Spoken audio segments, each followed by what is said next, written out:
Let me give his a brief introduction, and then we'll go ahead with the topic. So, Milind Awad has been actively thinking about caste studies and contemporary Dalit writing over 2 decades. His earlier work on Annabhav Sate explores the interface between intellectual traditions that shaped labor politics and anti-caste movement in Maharashtra. His doctoral work closely engages with Dalit writings in the field of aesthetics, philosophy, and politics of representation. His critique of Dalit aesthetics deploy the configuration of everyday cultural and Dalit life world. Milind Awad currently teaches and as a chairperson at Center for English Studies at Jawaharlal Nehru University based at New Delhi. He has been an integral part of Dalit civil rights organizations at various levels. With this, I welcome Assistant Professor Milind Awad.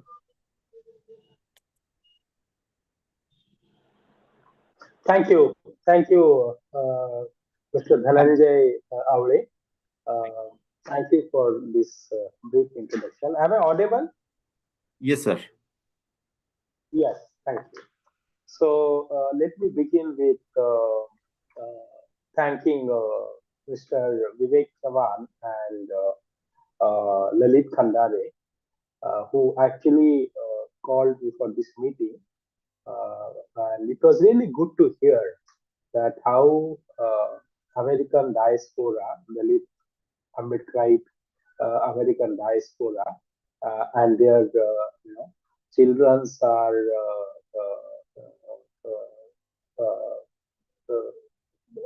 thinking about religion, thinking about Buddhism, connecting Buddhism with moral and ethics. And it's really good to see that how the idea how Buddhism has actually developed new uh, basically post conversion, Ambedkar's post conversion. Buddhism has developed era of uh, um, new era of former excommunicated untouchable castes. New generation is revisiting Buddhism and invoking their past through Buddhist gatha, Buddhist stories, Buddhist, the way kids were reading gatha and jatak kathas and interpreting Buddhism, invoking moral stories from these gathas. So I think this is very important initiative led by Ambedkar Association of North America and Vihara. Basically, I will going to talk about 2 3 issues in today's talk. First, I am actually thinking about the Ambedkar's critique of Dr. Ambedkar's critique of Hindu religion. I'm actually thinking about this critique when, because you may have heard about Cisco case in US, and the Cisco case has actually galvanized the opinion on the caste discrimination in US. So whenever people are talking about caste discrimination in America, American caste elite or Hindu diaspora is responding to that campaign as a campaign of discrimination. And their response is that whenever you talk about caste and criticize Hinduism, it's actually going against the religious liberty or religious secularism.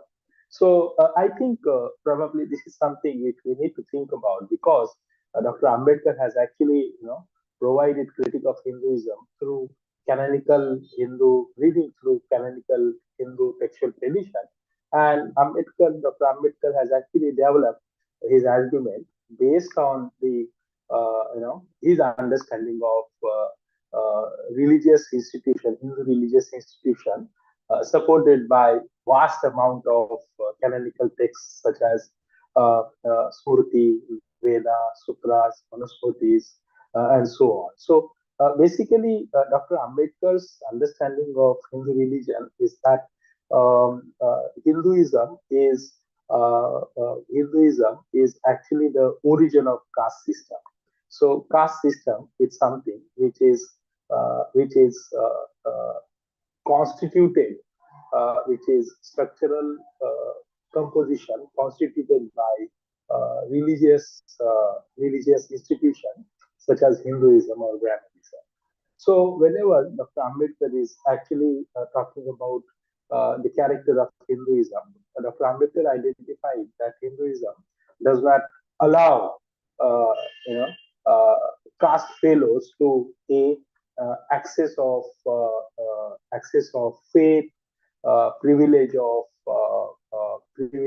faith, access of basic civil amenities because of there was denial of public presence of former ex untouchable or excommunicated caste, which is actually used by Dr. Ambedkar in his writing. So this social behavior was actually controlled by the cultural authority, which was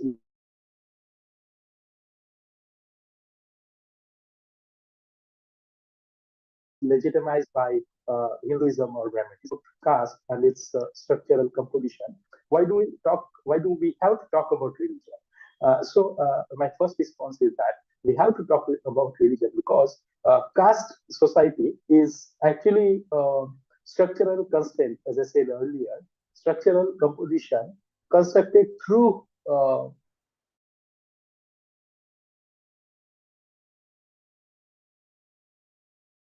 Hinduism, Brahmanism.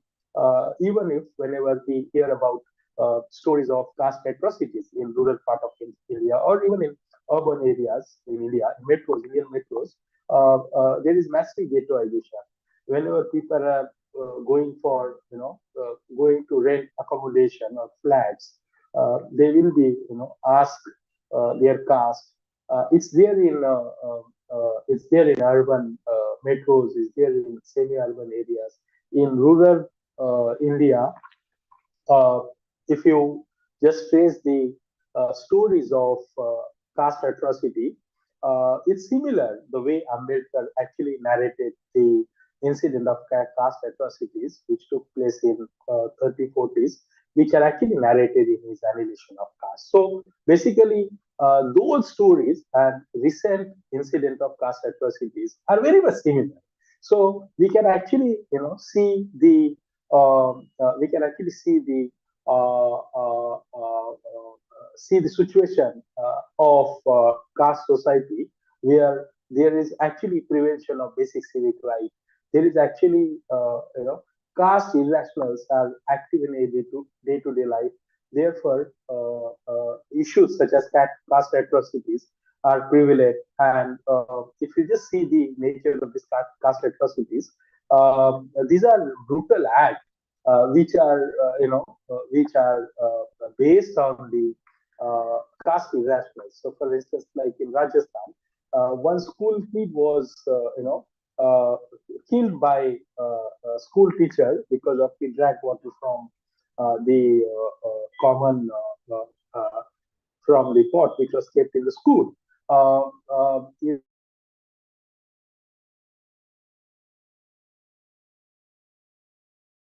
In stories like in Maharashtra, we are member of Dalit caste had gone to take water from common water pump, and they were actually attacked, or they were actually attacked, and that woman was killed because of she got water from common water pump, which is similar to Mahad Satyagraha. What Ambedkar agitated in Mahad Satyagraha was to actually claim on basic civic amenities, right, to get water.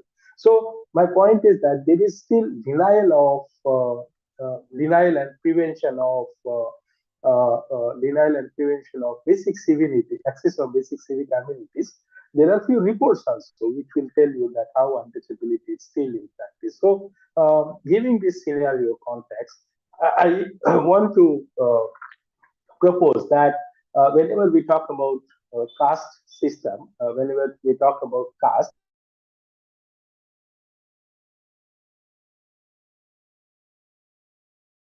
we do talk about religion, that too, religion which is legitimizing caste, or there is actually, there is actually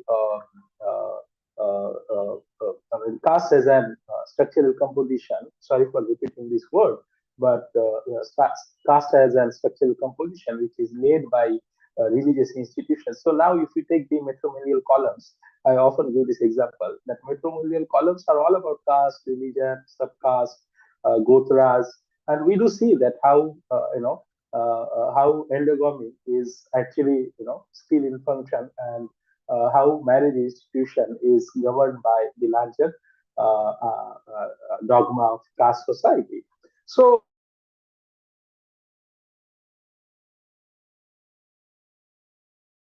basically, in this situation, Dr. Ambedkar basically replacement of common sense. So when Dr. Ambedkar, in his various speeches, he actually talked about the reason behind the the caste stigma which is associated with untouchable caste.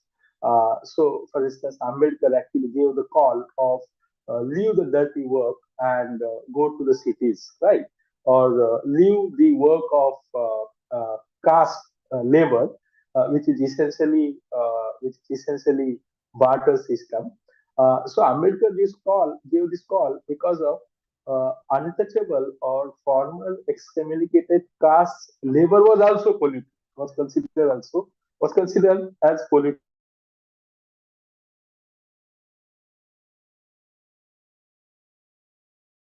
labor. So those who are culturally therefore their labor is not considered as equal labor in larger market economy. So Ambedkar gave the call of leave the caste labor and go to the cities, and this is one of the example. Ambedkar actually, Dr. Ambedkar actually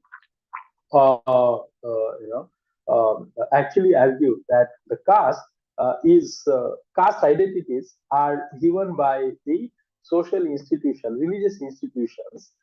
So these identities are identities which are composed by religious institutions. Therefore, these institutions are, these institutions are supported by religious institutions. So caste is something which is caste identity is given by the identity attributed to the Hindu religion. So basically, there is association between caste and religion. So those who were historically humiliated, culturally considered as stigmatized, or there is stigma associated with their social cultural identity. Those who are in forceful ghettoization because of there is prevention of communicating or prevention of presence of Dalits in public space. So these masses are actually humiliated, stigmatized, living in ghettoization because of the attribution which is given to the religious institutions such as Hinduism. So this is Dr. Ambedkar's critique.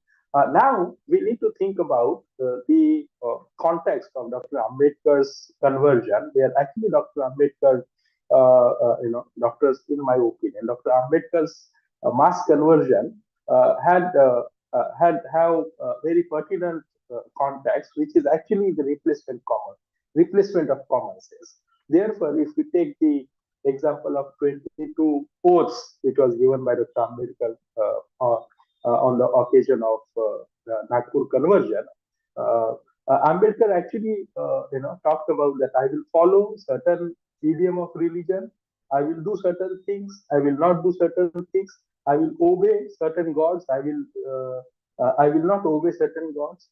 So God and goddesses. So Dr. Ambedkar is actually, replacing the cultural habitus of untouchable caste, and his replacement is actually the replacement of conversion.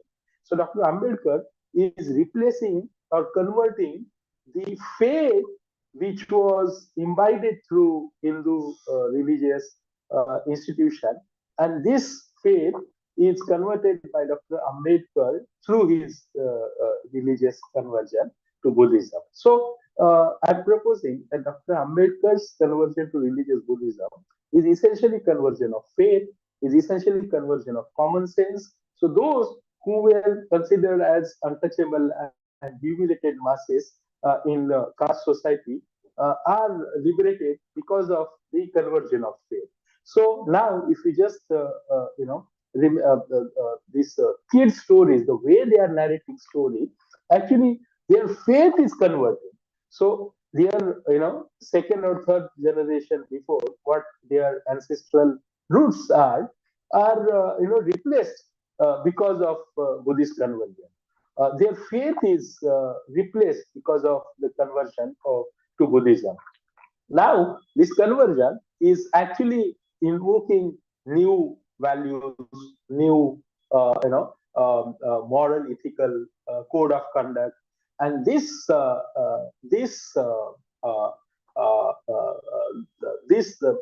are reconfiguring the idea of society, self, community, and it's coming from the Buddhist paradigm, the paradigm of Buddhist, as Bhante said, and kids were also, referring Jatakas and Kathas and Buddhist stories. So this new domain of self, community, moral ethics is coming from the Buddhist paradigm, teaching of Buddha, teaching of Buddhism. So this replacement is done by Ambedkar's conversion. So Dr. Ambedkar's conversion to Hinduism, to Buddhism, is actually conversion of faith, is actually conversion of common sense, is actually conversion of habitats. So those who were, living in humiliated past are getting liberated through Buddhist teaching, getting, invoking new morals and ethics and becoming part of the Buddhist civilizational aspect. And this is, this can be seen in last hardly 50, 60 years. So my point is that whenever we talk about caste, we inevitably talk about religion. Now we need to think about it. For instance, like in US, when there is response of caste elites or upper caste, that whenever you talk about caste discrimination, you discriminate Hinduism or you discriminate religion. So probably we need to think that how to talk about caste in absence of this religious neutrality. Can we think about caste in absence of religious neutrality is probably one of the questions which we need to think about, or how to articulate it, or whether Hindu mind will not change.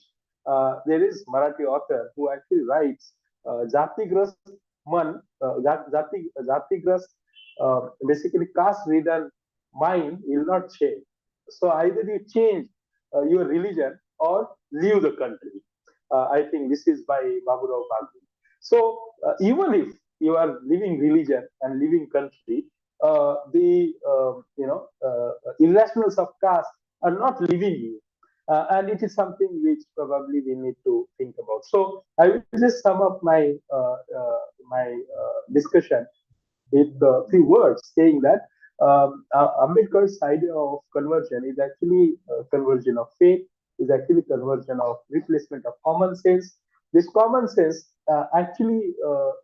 this common sense is replacing traditional Hindu habitus and getting into Buddhist fold with good sense. So, like kids' stories, the way they are interpreting morality, interpreting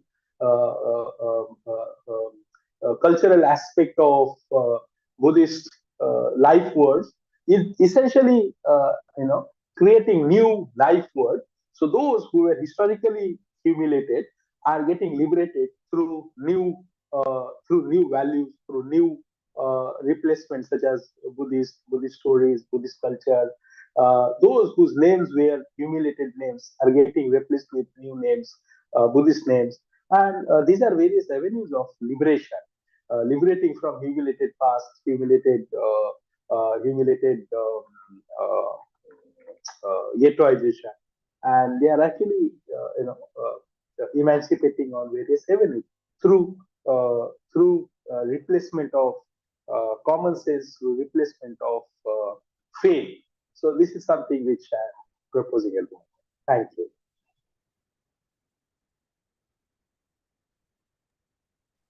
Thank you, Professor I'm Milind. done.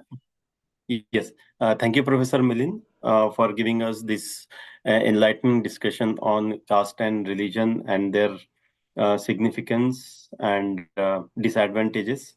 So I will open our forum for any questions from our audience.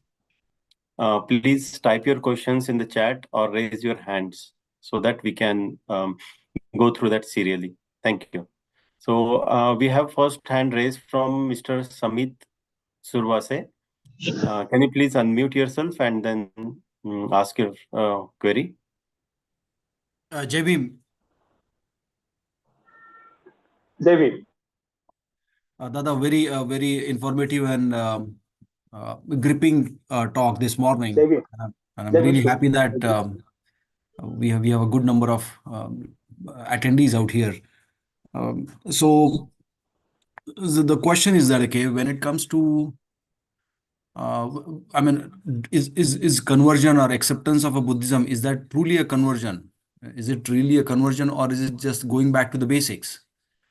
That's one thing, because when we dig up anywhere in Asia, in India, let that be India or any other neighboring countries, we find nothing but just a Buddha, relics of Buddha. Let that be from Afghanistan to Japan to China, even all the way up to Egypt. Now we are kind of finding Buddhist relics. We do not see anything but Buddha. That is the only origin, or there's the only philosophy, only concept, only life uh, style or life belief was being practiced in that region. That's what it seems now that, okay, we are seeing the truth. So when we are adapting and accepting Buddhist ideas and principles, is it conversion or is it going back to the basic? That's my first question. And second thing is that, okay, can there any can there be any religion uh, which is based on discrimination and division within the society? Can a religion exist which can which differentiates and degrades its own so-called followers? So if it's a, of course, the answer is no. And in that case, probably, in that case, isn't it a time now, or that, okay, isn't this a good time that, okay, this idea that, okay, any religion which differentiates their own followers cannot be their own religion, and in that case, probably maybe it makes more sense for wider population or wider masses to really go back to the basics, go back to what has been their true uh, idea of life, or you can call it religion as well. That's about it. Okay. I May I speak? Go ahead, please. Thank you. Okay, okay. Thank you, Samir Bahu Sudhir.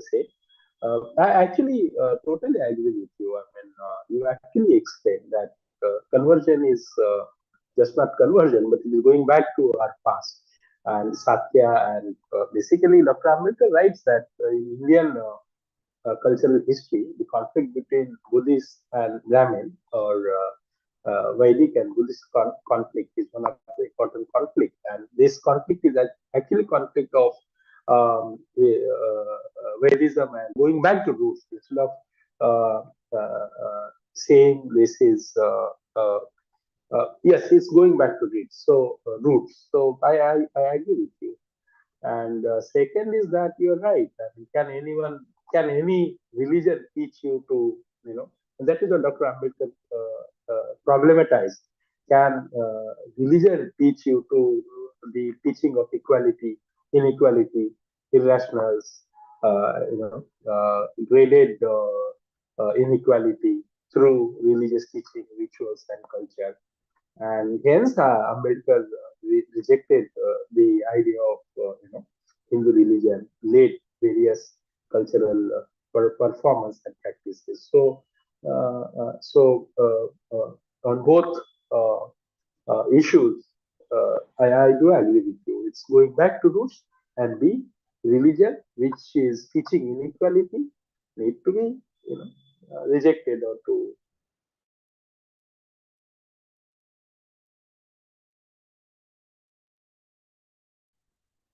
It is not for the human.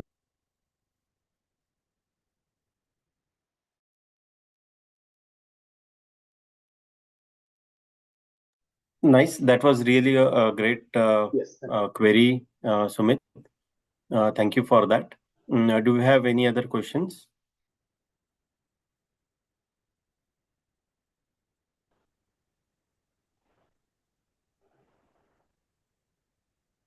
If there's, I mean, maybe I can have a follow-up that then probably how can we take this idea to the masses? I think it's a right of most of the Indian civilization to kind of realize and understand this to the core.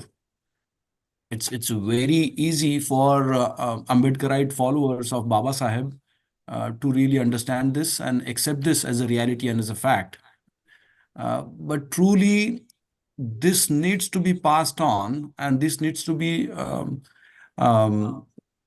kind of brought up to the front and need to be kind of made obvious for the masses of Indian civilization to really understand and look at it. And it's not a big, it's not that difficult, or maybe it's not really very difficult to understand. It's a simple question. In any religious idea which discriminates or degrades you, can it be really your religion? And how can we make this obvious to the rest of the masses? That's my question. Right. Thank you. I think this is very pertinent question, and we are also dealing in this question. If you see the situation, for instance, now we were listening children's stories, or people who are actually in this discussion are practicing religion, Buddhism in spiritual domain. But there are still, masses which are following Buddhism just to, replace their common sense.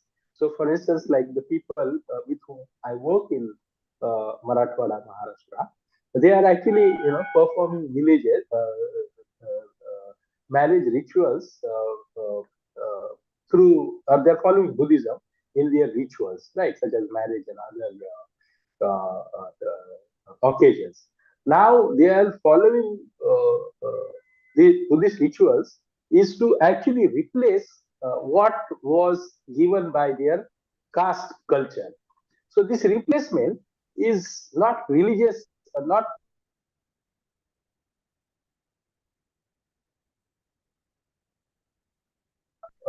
spiritual practice, but this replaced actually practice of everyday common sense of those masses. So in India, I think upper middle class Dalit or Buddhist elites are following Buddhism in completely spiritual domain, or let's say they are actually following religion in trance. But when it comes to masses, they are getting into new fold because of they want to uh, uh, get out from the culture, identity, social identity.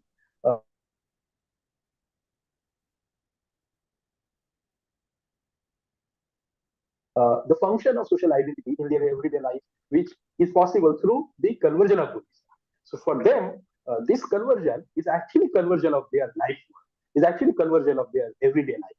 And probably it's socio-historical process. So second, third generation, the way children were narrating stories, talking about in this discussion, talking about Buddhism, Buddha's Jataka and stories. So it's generational.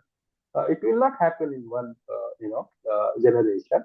It's historical process, and it actually develop proceeds with the historical stages only. So my point is that masses, this relational intra religion taste tension is always there.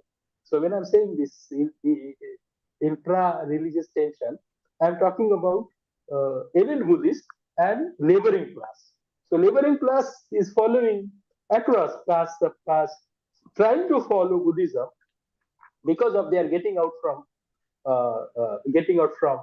the historical trajectory which was imposed on them by religious institutions such as Hinduism, whereas elite Buddhists are practicing Buddhism, elite caste Buddhists, let's say. So not Buddhists from Southeast Asia or Buddhists from Southeast Asian countries, but South Asian Buddhists, and that too Buddhism in India, which is which is after post Ambedkar's conversion, their context of Buddhism and practice of Buddhism is different than other Buddhist practice. I think this is my point. So we need to think about this multiple level conversion of religion, right? At multiple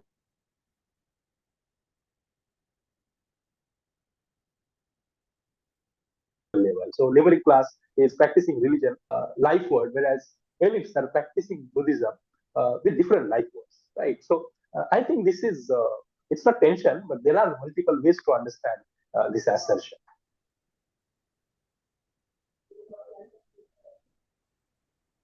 Yes, thank you, Milind sir, for this. We have another um, hand raised from Mr. Rajkumar Tambe. Mr. Rajkumar, can you please unmute yourself and raise your query? Yeah, thank you, Milind sir. I had a question. Like I'm arguing with some of my friends around. Recently, I was attending uh, uh, their what we call it, Gita part kind of. I mean, they call it as a friend, and we visit them. So after that, we had a discussion about what was right, why we are discussing this, what is the applicability or benefit out of it. Now they have their own reasons to name their god as the greatest. And I was talking about, let's say, go back to history and what was there. Now, when I was searching, I was seeing that Buddhist really as a religion is fairly new, whereas Hinduism is dated back like they. I mean, in Google also, if we search, we get some 5,000-year-old history. So actually, when it comes to discrimination started in Hindu caste system, uh, I don't think it was originated when first time the Hindu as a religion was, let's say, introduced, or maybe sometimes we call it as a way of uh, uh, managing things or socially. But when it comes to actual caste discrimination, can you please enlighten us when it got all started, the discrimination part? Or is originally Hinduism started with the this discrimination? That I want to understand, so I can argue with better points. Can you help me understand this? What I can say, I mean, Yeah. yeah, I do understand. So yeah, Vedic period is fake. So basically, I'm not able to think about it in strictly sense of history, but historical time. But Buddhism is actually in response to caste uh, Hindu religion. So Buddhism actually developed in response to uh, uh, unequal teachings in Hinduism. So definitely before that. And then post Shankaracharya, which is 7th, 8th century onwards, Hinduism revived. There was revival of Hinduism. So they were actually doing changes, which was kind of adaptation or kind of you know uh, adaptation of Buddhism of other simultaneous religion, which arise in response to Vedic religion or Hindu religion. So, but I'm not sure about this time, historical time. Okay, Sure, okay. Ajay? So so you are saying as a when Hinduism as religion started discriminating the different uh, categories of people, that we don't know exactly when it all started. There is a sequence of history, but at the moment I'm not able to recollect it. No, I'm just on average, like, can we consider this after Buddhist it all started? I Before, mean, Buddha. after Buddhism, definitely caste is still prevalent, but Okay, Buddhism, whole notion of Buddhism in response to Hindu practice is wrong. Yes, he's right. Someone just wrote that Buddhism actually developed in response to unequal religions such as Hindu. Right? okay, Buddhism okay, developed its teaching in response to Hindu religion, which was okay, Tripitaka, actually can teach us that what is good, what is bad, entire self and communal self conduct. So basically, Buddhism developed in response to yeah. responding to So Vedic yeah, religion. one more thing I would like to understand is we have Manusmriti, which was denied by Baba Saheb Ambedkar. And when that got written, or whoever wrote this, do we have anybody who can answer that? What time that? Because that was the one thing I would say is in everything is wrong in that. So That's true. That is why Dr. Ambedkar burned it. burn it, right? So In March. when was that actually originated? That Manusmriti, or who was Manu? Who when was Manu who I has have wrote? no, Oh, okay. So anybody, I have, if they can provide this information, then I I mean, have no idea because there is actually okay, there is actually no clarity on, as far as I know, there is no clarity on Manu gender, whether Manu was man or woman, yeah, what was the time of Manusmriti. But Manusmriti is compilation of sutras, and this compilation is done in few times. So it is not, and there is one thought that it is not single author text, but it is compilation of the tradition, which was actually compiled through public memory. So I okay, actually not I'm not very sure about this, but there are various opinions. okay, got it. I mean, good enough for me to understand or get this information. Thank you very much.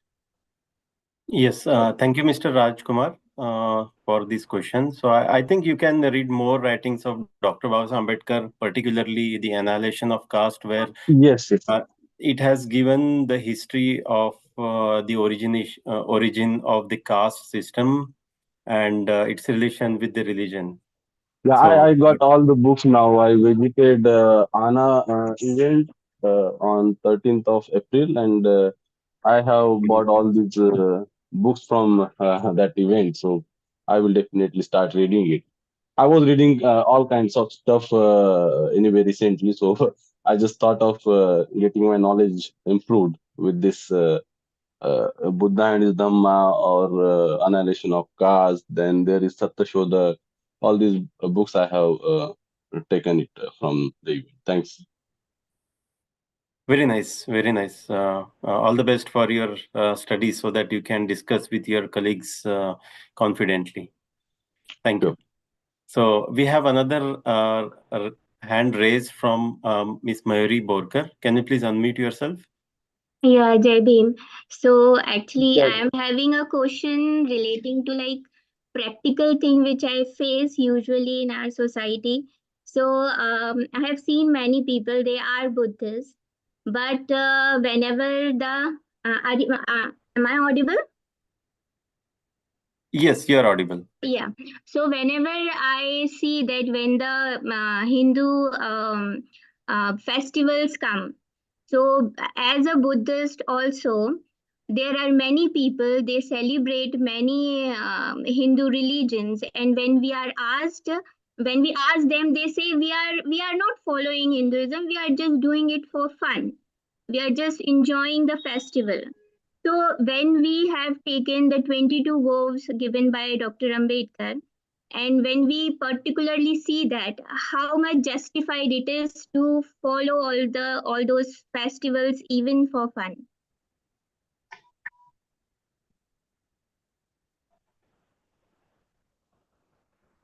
No, actually, this is interesting, question, because now, for instance, if you see the liberal or secular institutions, so in US uh, or otherwise everywhere, we do see that people are celebrating various religious festivals. So there is actually process of secularization of religion in liberal society. But as you said, that Dr. Ambedkar's context of Buddhism, faith, religion has a very specific context. So actually, if you take the example of those 22 posts, we can actually understand the Ambedkar's imagination of society. Dr. Yes. Ambedkar imagined his, possible cultural, replacement through this oath. So he was actually giving this oath to annihilate the humiliated uh, past and culture. And therefore, he was saying, please follow this, reject this. I will not follow this. I will follow that. And those 22 oaths is actually, a religious aspiration of Dr. Ambedkar. That is my Yes. point. So, yeah. So is it justified? Like, is it really okay to enjoy the festivals? No, like, no. See, there was one controversy. One Mumbai-based Marathi Dalit actor, I don't remember his name, Kadam or Mane. He actually is Dalit actor, Buddhist actor. Uh, he actually, this Ganpati festival, he actually did something at in his home, and there was controversy about him taking part in Ganesh Puja or uh, in that Ganesh festival. So basically, now sometime he may say that he is part of larger secular society and he is following other. That was his justification, saying that he is in a society where he is following other religions also. Now, like in India, recent controversy, some Jahangir name is kept by Marathi actor. His son's name Jahangir is, he kept Jahangir as a name of his son, and there is a controversy about that name. Now we need to think about it. So, following multiple religion is actually Creole Creole culture, or following multiple religion is actually annihilating or is actually following multiple religious belief, or for instance like those who are strictly following Buddhism because of they are rejecting Hinduism at any cost. So that context is different. That is my point. So those who are actually following university students, so they do follow Eid, they do take part celebration in various religious festivals, or in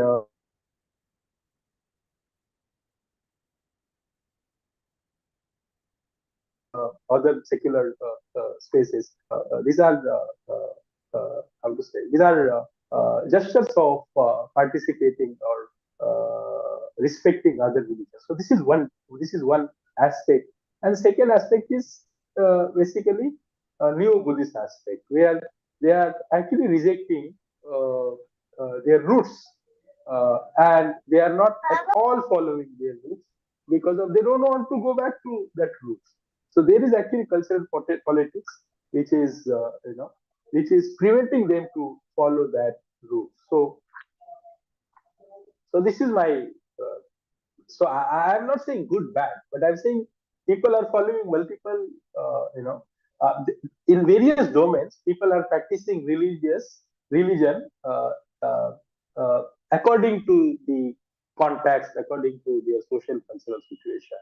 But when it comes to, for instance, like even actually I know a couple of families, so they follow Buddhism, but they follow Hindu religion also. So straight answer is that their common sense is not yet changed, right? Developed. Their common sense is not yet changed because of Yep. there is no enough sense of community. Mm-hmm. There is no enough sense of community because of religious institution is not developed at a level where they institution can give them confidence or give them teaching at a level where they can actually annihilate and replace their historical uh, uh, imbibed common sense which is installed by Hinduism. So these are a couple of straightforward response to what you say. Yeah, true, true. I think it is yet to develop and it will take time. Thank you so much. Right. Thank you, Ms. Mayuri Borkar. We have another same hand raised from Samit. Samit, you can go ahead. Jai Bhim Dada, this is Mahendra. Samit is my son's name. He wants Oh, to kind of join the next session for the kids' stories. Oh, I just want to kind of add to that previous question that about the religion, about the festivals. In my understanding, that okay, festivals are not really. I mean, they are kind of hijacked by certain religion. Uh, India being a primarily in the agricultural country, which kind of celebrates the end of certain seasons, and based on certain seasons, certain festivities were kind of practiced by the masses to either kind of celebrate the crop or maybe oncoming of the winter or you name it. And then probably those celebrations were kind of later on were hijacked by certain religious identities to kind of promote their beliefs and promote their popularity. So that has been the case. And probably I think we need to start separating those religious aspects and kind of start celebrating the festivity of it. And if we really go deeper into it and understand that okay, most of the so-called deities promoted by Brahminical ideologies and Hindu religion, I mean, it's just truly a Brahminical ideology. There's nothing like a Hindu religion. Um, all these deities, what they are promoting and branding them against any of the festivals, these are all kind of bodhisattvas. Most of them have been kind of bodhisattvas. And I think we need to go back and study all those things so as to understand that. Popular festival, Diwali, what we say, and there's a fictitious story associated with that of some kind of king or prince coming back to the home and this and that. But if you look at that, okay, if this entire region land was all governed and kind of celebrated by Buddhist philosophy and ideology, and if you find Buddhist sangharams, viharas all over the place, like that be Nagpur, Aurangabad, Mumbai, and UP, Bihar, everywhere you'll go, that okay, you'll find that relics of Buddha. These are all relics which were put together by either Samrat Ashoka or his following kings, and probably to inaugurate those, a festival was put together, and that is called Deepadanotsav. And probably I think we'll have to start reading, understanding it, and probably associating these celebrations with our true history rather than getting sold by fictitious stories which were put on us by this fake identity. That's about it. I just want to support what Brother Mahendra just talked about. Basically, this Hindu rituals or celebrations, there is actually if you decode those stories, it's actually it's actually the celebration of conflict between Brahminical religion and Buddhism, right? Like Ganpati was basically there is some a story which is associated with Buddhism. So today's Hindu festival and rituals are actually can actually we can see that this historical conflict of hegemony between Buddhism and Brahmanism is seen through these festivals. You're absolutely right, sir. In Japan, they called elephant Buddha. They have Ganpati idols which are out there in their viharas as well, and same goes for Cambodia as well. In biggest Buddhist temples, there's a Ganpati sitting right outside it, and they call it kind of elephant Buddha. It's actually kind of it was kind of repopularized and rebranded as a Hindu deity with a fake funny story, mythological story. It was kind of reinstated for the rest of the masses. So we need to start understanding it. I'm not suggesting that okay, we need to jump back and celebrate Ganpati festival, but at least we need to understand that okay, where it comes from and how it has been stolen. I mean, there are great authors who have written many books. Even Prabodhankar Right. Thakre talks about that. Okay, how Ganpati has been stolen from Buddhist culture. By no Right. means I'm suggesting us to kind of go back and start celebrating Ganpati, but it's a political thing as well. Tilak actually established or rebranded Ganpati as a Brahminical deity just to kind of stop Jyotirao Phule from kind of making Shivaji as a king and celebrating his success.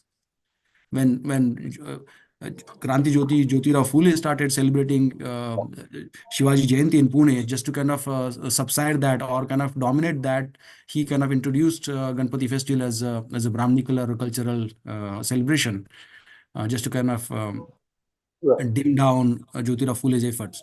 So we need to understand these and probably realize that okay, how glorious our culture history has been. Um, that's about it. Right. Thank you, Mahindra, for that. We have next hand raised from Vivek. Can you please unmute yourself? Yeah, hello, Dr. Awad, Jai Bhim, and thank you for joining this So, call. Such an insightful and interactive session that's been currently undergoing. I have a question. We see this kind of, the feeling of tension. That the people who have been educated among the Ambedkarite community, most of them are Buddhist population, and the people who is kind of left behind, not as highly educated. Um, so there's no parallelism of following the practices as such. And while you are talking about the caste and religion, how do you see, and how do you intermingle these two people and bring on a common forum so that they don't have that elite versus non-elite kind of feeling, and have the same path as the teachings are as such Buddhist practices that everyone is equal. So how do you see that, and how do you bring this population together so that we become true to our core values? I think this is an important question. In between, I missed a couple of words, but I got a sense what you are trying to say. So I think this, uh, uh, as you rightly said, that most of the Ambedkarite population is essentially Buddhist population. Now, among scheduled castes, scheduled tribe, and Mohijans, uh, those who are actually Ambedkarite is following Buddhist with new Buddhist context. So now, uh, I think, in my opinion, there are various kinds of assertion going on in various domains. So, so assertion in cultural and religious domain of Dalit, Adivasi, and Mahujans are, making them, are helping them to collaborate with larger identities such as Buddhist. But assertion, which is going on in the domain of, let's say, social political domain, they are actually preserving their caste identities in order to, in order to recognize them as, as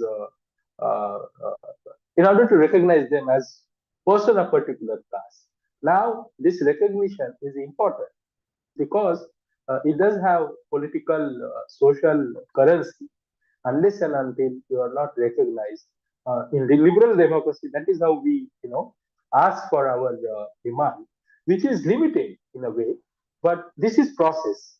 So those who are actually asserting their caste identities, if you see the issue of intra-caste, there are various castes which are actually, following Ambedkarism, but they are saying that we are different than others within scheduled caste. Within that situation is there in tribals also. If you just see the situation of Northeast now, it's actually a similar situation, right? So this tension of intra-caste is there in the socio-political domain because of they are different, right? So if we just see actually in terms of caste existence, we do see that among scheduled castes, few castes are visible, definitely because of the followed Ambedkarism. They were part of Ambedkarite movement. They, these are the historical reasons. But there are castes which are not actually in fold of Ambedkarite movement, which is not following Ambedkar enough, which is being followed by historically Ambedkarite community. So they are invisible in social political domain. So they are actually aspiring for their identity on various ends. So I'm just explaining the situation, saying that this is not actually absolute situation, but because of the inequality of presence in socio-political domain, they are aspiring and they are you know they are making visible their particular identity, particular caste identity. So it is this is one situation and it's problem, but that is how historical process can that is how they can become the larger part of socio-political mobilization, and that is how they can get their share benefit, like right because now we are in a election time and people are talking about caste is inevitable part. So people are talking about caste representation within scheduled caste, within scheduled tribe. OBC Maratha conflict is there. Among Brahmins, there are various castes among Brahmins also. So this is one situation. I'm just explaining this situation. Now, those who are getting into fold of Ambedkarism, going beyond caste identities or surrendering their caste identities and getting into larger domain of Ambedkarite identity. So how they can actually, getting convert into larger domain of identity? They are following similar religion. They are following same cultural codes. They are following same ideological patterns, and that is how they can become part of, pan Ambedkarite community or pan Buddhist community. But again, it is historical process. So few of them are ahead. Few of them we can see various, sects in various religions. We have Protestant Catholics, we have Shia Sunnis, we have among Hindus there are hundreds of versions of Hinduism apart from caste. So I think these folds are there. Now, how to think about it is something which we need to think. But I'm just saying that uh, uh, pan Ambedkar identity is possible through this conversion of various cultural patterns. I hope I'm making some sense. Yeah, I got the point. I still wanted to ask you, to continuation of how do you mitigate the process, and bring these two forces together, among the Ambedkarites, even because we are talking about the similar our caste forces we are talking when, like, the subcaste of scheduled caste example, forget about the STs and the OBCs, something, that a little different part, even among the subcaste of our own communities. Is there a process, is there a way and method can be developed or kind of, brought, you as academicians, may have more deeper understanding, because talk about the social aspect and you kind of have numbers to crunch, something that we don't, we are just being activist here. So understanding your perspective, you as a scholar, is there a method where it can be implemented, into the larger masses, where we two people come together and travel in the common vehicle? Yeah, right. This is the important question. Now, how definitely through movement, various religious, social, cultural, political, through movement. This is one. And second, I can think about the example of Brahmins. Now, Brahmin or Hindu Brahmins. So Brahmin has capacity to paternize all the lower castes. So now, if you take the example of RSS, Brahmins, RSS Brahmins are, giving space to lower caste, all fellow lower caste activists, and patronizing them. So they possess capacity to. They are saying it's asceticism, or it's something which is, So, but they have capacity to patronize others. I think privileged Buddhists, right, or historically who are part of Ambedkarite movement, uh, which is, someone said that Buddhist. So they should have, I mean, they are the one who can lead this process. They should be able to accommodate and give confidence to this parallel, these peripheral social groups. They should, and this is process. This can be done through movement. People are doing it. It is not the case that it is not happening. People are doing it, but we need to emerge it as a, and again, 50, 70 years is not that much time. It will develop it as institution, but Buddhist, neo Buddhist should have, uh, you know, not should have, but neo Buddhist does have potential to accommodate these parallel processes. This is my understanding. Yeah, thank you very much for your answer. And I think on that note, I think definitely we can look forward. There's a hope that you are putting in the world. So I think that's great. Thank you. Thank you. Dhananjay, over to you. Thank you. Yeah. Yes, thank you all. So, in the view of the times, we have finished our time for this event from Dr. Milind Awad. You can take that So, question. Last Vishal, Mr. yes, yes, Vishal is. Can I say something? yes, yes, sure. Please go ahead. Vishal Jankar is in between. Now he is in field work. So I think we should take his last question. Yes, yes, sorry. I was not able Vishal, to you see. raise your hand. Do you want to talk? Yes, yes. Mr. Vishal, can you please go ahead with your question? Yeah. Thank you, Dr. Awad, for your talk. Yeah, right now I'm based in the organization where Dr. Awad and his father, Advocate Eknath Awad, has done very remarkable and important work on anti-caste organizing. Not only on the rights of like the livelihoods, but also the annihilation of caste, like giving up the caste vocations that have been practiced all these years. So I think when a number of questions were asked by previous kind of people, I think how it has been practiced is something I see is being done over last 4 decades. The organization called as Manvi Hakka Abhiyan, which has been doing quite an important work in the region around Marathwada, like the districts of Bid, Nanded, Latur.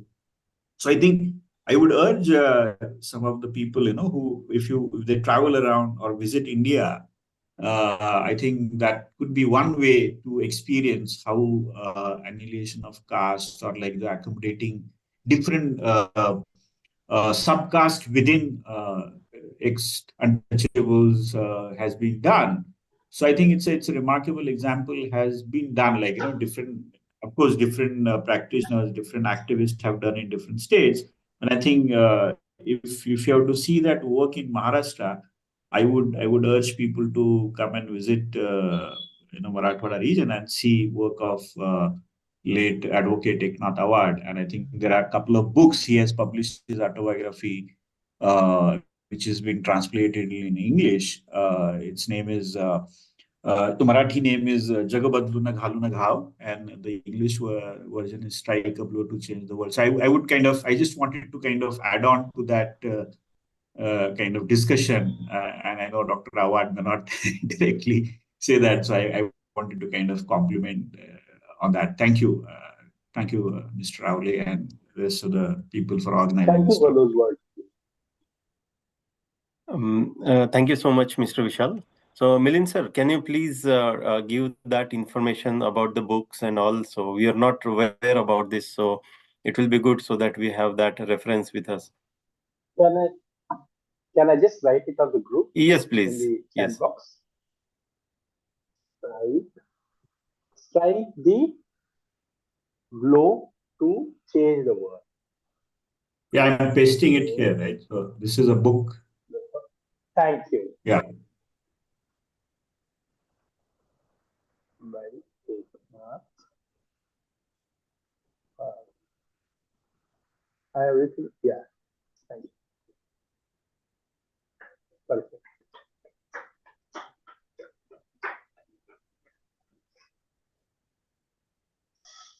Yes, that's a nice cover on that book. So, yeah, I will request all of our audience to order that book and get yourself enlightened with the references in the book. So, with this, we have come to our at the end of the session. I really appreciate Assistant Professor Milind Awad uh, uh, to joining this online Buddha Vihara and giving us all the information. So, with this, if I request if anybody has any announcements.